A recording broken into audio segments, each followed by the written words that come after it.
पूरे देशवासियों से इन लोगों का न्याय सिस्टम से भरोसा उठ चुका है। जैसा कि हम कल से बातचीत करने की कोशिश कर रहे हैं इन लोगों से और इन लोग की व्यथा सुन रहे हैं।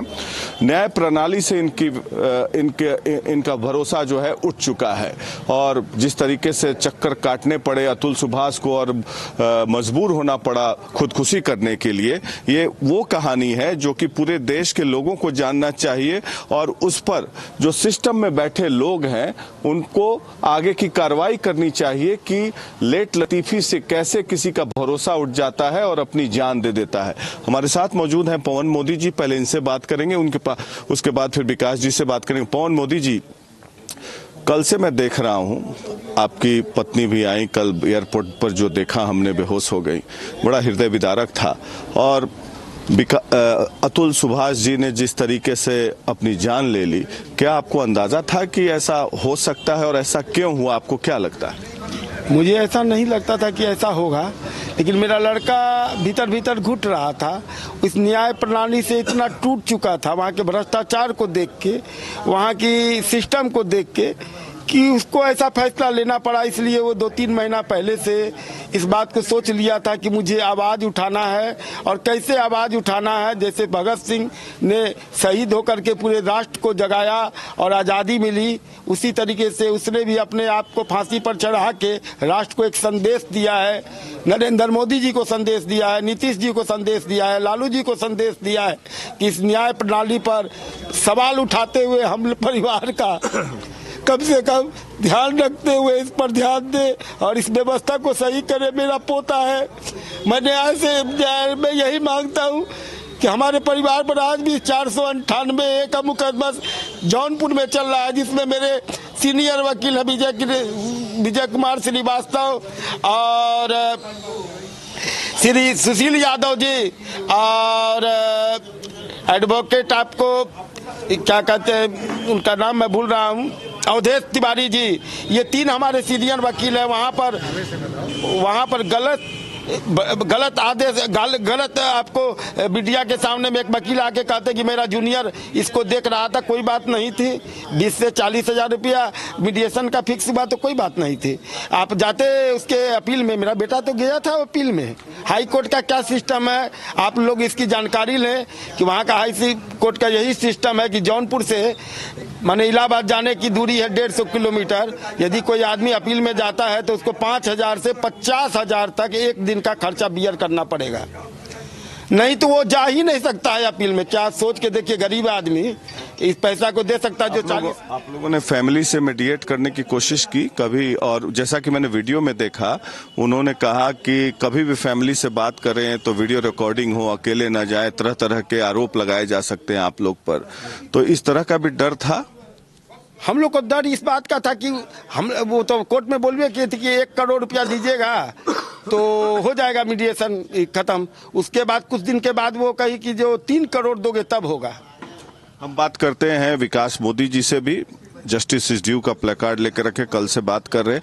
ये बताइए कि अस्थि कलश आप लेकर आए हैं और उनकी इच्छा है कि जब तक न्याय न मिले अस्थि कलश को प्रवाहित न किया जाए किसी नदी में या कहीं भी पुण्य स्थल पर। सर, इस सिस्टम को अगर आप देखोगे, जिस पे उसने आवाज़ उठाई है उसमें एक जज भी शामिल है। जिस जज के ऊपर जो है जिस तरह का वो करप्ट हैं और करप्शन का जो लेवल है उनका, वो कह रही हैं कि 5 लाख रुपए अगर दोगे तो मैं केस सेटल कराऊंगी, अदरवाइज तुम्हें और तुम्हारी फैमिली को सबको जो है वो आपको कोर्ट में घसीटूंगी। तो अगर सिस्टम ऐसा है, जस्टिस देने वाले लोग अगर ऐसे हैं, तो कानून व्यवस्था से तो बिल्कुल जहां हम जस्टिस की उम्मीद करते हैं वो ख़त्म हो जानी चाहिए। हमारे मेन के लिए ऐसा कोई फोरम नहीं बनाया गया है या ऐसा कोई जगह नहीं दी गई है हमें कि जहां पे हम अपनी बात रख सकें। हमें अगर मेंटली हरास किया जा रहा है तो हम कहीं जाके अपनी बातों को बता सकें। जो उसने अंतिम इच्छा लिखी है उसमें यही लिखा है कि अगर हमें जस्टिस मुझे मिलता है तो मेरी अस्थियां जो हैं वो गंगा में बहाई जाएं। अगर जस्टिस नहीं मिलता है तो इसे वहीं कोर्ट के बाहर किसी गटर में बहा दिया जाए।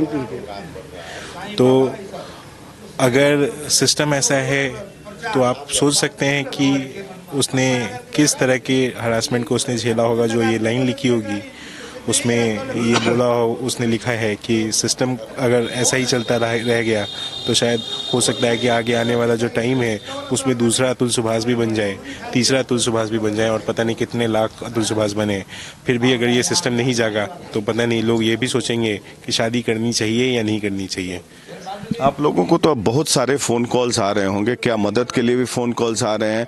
क्या आपने सुप्रीम कोर्ट के चीफ जस्टिस को भी पत्र लिखा है इस घटना के बाद कि इस पर कोई कार्रवाई होनी चाहिए? क्योंकि देश के न्यायिक व्यवस्था पर यह सवाल उठ रहा है और तमाम तरह के सवाल उठ रहे हैं पूरे समाज में। सर, मेरे भाई ने खुद ही सुप्रीम कोर्ट ऑफ इंडिया को मेल लिखे हैं, इसके अलावा प्रेसिडेंट ऑफ इंडिया को भी मेल लिखे हैं।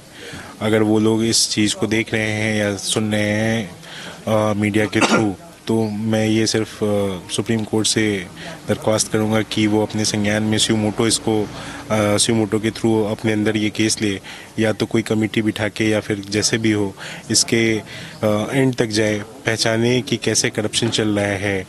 जज के खिलाफ हमने आवाज़ उठाई है तो ऐसा होना चाहिए कि जज के अगेंस्ट भी कोई, क्योंकि पुलिस वाले कभी जज के अगेंस्ट कुछ काम करेंगे नहीं।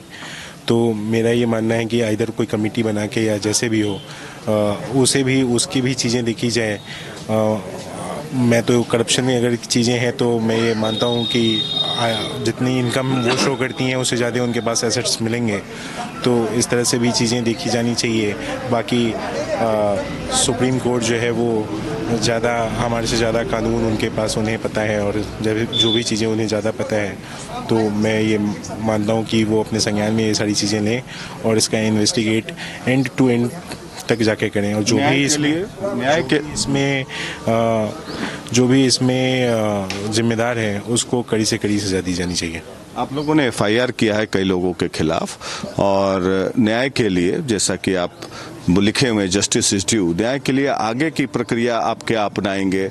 क्योंकि अभी तो कर्मकांड वगैरह चल रहा है, उसके बाद आगे की प्रक्रिया क्या अपनाएंगे और क्या अपेक्षाएं रखते हैं पूरे सिस्टम से, या देश की सरकार हो, राज्य की सरकार हो, न्यायालय व्यवस्था हो, सुप्रीम कोर्ट हो, और किसी लोगों का इंटरवेंशन आप चाहते हैं? सर, जैसा कि सुप्रीम कोर्ट के द्वारा ही एक उसमें बताया गया था कि जो आज की डेट में 498A का जो केस है वो 98% जो है वो फेक है। तो अगर सुप्रीम कोर्ट के पास है तो गवर्नमेंट ऑफ इंडिया क्या कर रही है, इस पर क्या एक्शन ले रही है, ये मेरा एक क्वेश्चन है।